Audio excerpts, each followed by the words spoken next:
This tie is what we call an 8-bit tie. It's actually a clip-on tie, so you can wear it even on a t-shirt, and it's just that wonderful.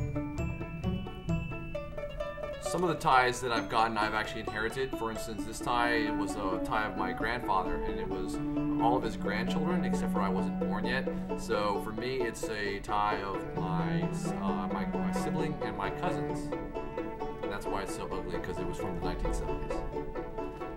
This is a favorite tie of a lot of people because it's a television remote, and this came from one of my students when I was a student teacher at Fremont High School.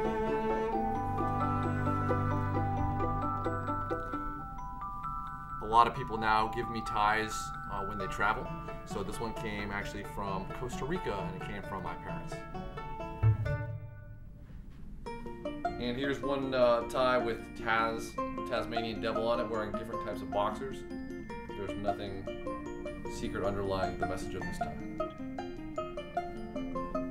This is a great tie. It's an oddly shaped tie. It's actually an ice cream cone. And I got this from a student a couple of years ago.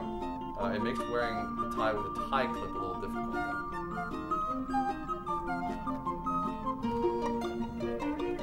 Here's a tie that represents where some of my relatives live. They live in just outside the city of Boston, so they got me a Boston City tie.